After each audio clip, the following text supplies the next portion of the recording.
Hello, I'm called Jingonelli, and I'm going to be taking you through another part of the financing decision.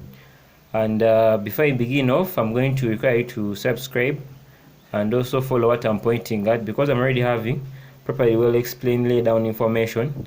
So for today, we are going to be looking at the capital structure debate, and with this, there is a controversy in the financing field about the relevancy of the capital structure decision. So the underlying question in this controversy is, can a firm increase its value or wealth simply by the way it finances its assets?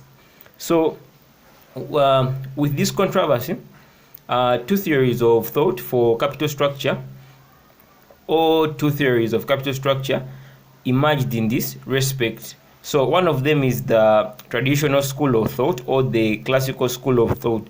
So this says that the capital structure decision is relevant, and it states that you can influence the value of the firm by judiciously changing the proportion of debt to equity. So two, we are having the modern school of thought, or the neoclassical school of thought, which was headed by two Indian scholars, that is Modiglian and Miller, or sometimes it's called the theory. So this argues that the capital structure decision does not matter.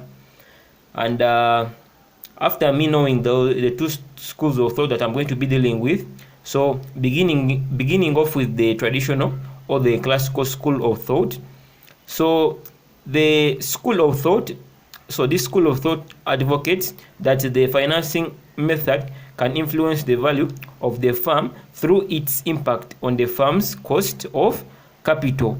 So the rationale here is that for cost of capital will be equal to the cost of debt times the proportion of debt in the capital structure plus the cost of equity times the proportion of debt in the capital structure. So it's these are the representatives and the meanings of these symbols. So you, after knowing that, for this theory, it says that there is an impact on the firm's cost of capital. So I'm going to get to know how is this cost of capital being affected by the equity and also the debt.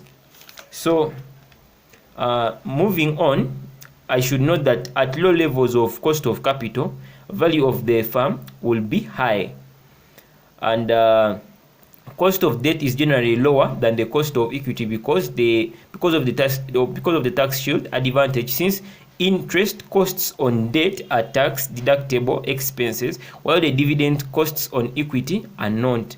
So you should always know that here the cost of when the cost of capital is low, the value of the firm will be high, simply because with cost of capital, it is the required rate of return an investor expects from an investment as a way of his or her capital contribution. So when it's low, meaning that the value of the firm will be high. So moving on, from the assumption of the tax shield advantage, as more debt is used, cost of debt will fall. However, cost of equity will rise as more debt is being used. This is due to the risk perceived by the shareholders with increased debt, and they may require a higher return on the investment. So hence, when there is rise in the cost of equity, it will in return lead to an increase in the overall cost of capital. Therefore, a financial manager should look for a point where the firm enjoys the lowest cost of capital and the optimal level of debt and equity, because it gives the highest value of the firm. Thank you so much for watching. Make sure you subscribe. Next we shall be looking at the neoclassical school of thought, or the theory.